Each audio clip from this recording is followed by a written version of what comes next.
Voici les dernières nouvelles météo à ce jour. Sur cette chaîne, vous pourrez voir la tempête, la pluie, le vent et toutes les conditions météorologiques changeantes à Maurice. Mais avant cela, je vous demande que si vous n'êtes pas abonné à notre chaîne, abonnez-vous à notre chaîne maintenant et appuyez sur l'icône de la cloche. Merci beaucoup. Fabien est situé à 283 km au sud-sud-ouest de Diego Garcia et s'est déplacé vers l'ouest-sud-ouest à 11 km/h, 6 nœuds, au cours des 6 dernières heures. Il n'y a pas eu de changement significatif dans les prévisions pour Fabien. Le système devrait toujours se diriger lentement vers le sud-ouest au cours des 36 prochaines heures, car le cocon dans lequel il est niché, entre la crête quasi-équatoriale au nord-est et la crête subtropicale au sud-ouest, dérive lui-même vers le sud-ouest. Après 36 heures, deux changements se produisent simultanément, la dorsale quasi-équatoriale se renforce et commence à se déplacer vers l'ouest, tandis que la dorsale subtropicale reste sur le nord de Madagascar, et un creux de niveau supérieur glissera vers le sud du système. La combinaison de ces changements va éjecter Fabien vers le sud-est.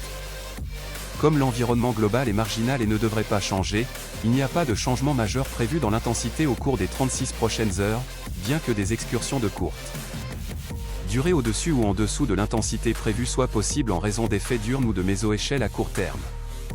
Changement dans l'environnement.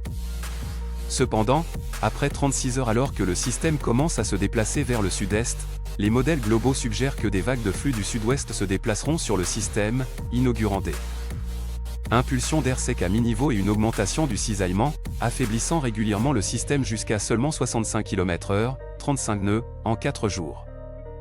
Au fur et à mesure que le système s'affaiblit en une faible tempête tropicale, le niveau de direction baissera jusqu'à la couche 850 à 700 HPA. L'anticyclone de bas niveau au sud assumera alors le rôle de direction principale, et Fabien se déplacera vers une trajectoire vers l'ouest pendant le reste de la période de prévision. Alors que la majorité des directives s'accordent sur le scénario global de la piste de type S, le moment et la force des virages sont très incertains.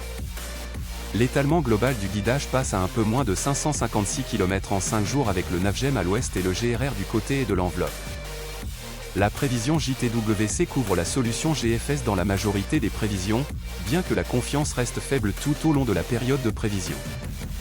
Les indications d'intensité sont mitigées, le HWRF et le Coant TC suggérant une légère intensification, 5 à 10 nœuds, au cours des prochaines 24 heures, suivi d'un net affaiblissement, tandis que le DK Chips, à la fois GFS et Navgem, montre un net affaiblissement au cours des 36 prochaines heures, suivi d'une stabilisation pendant le reste de la prévision.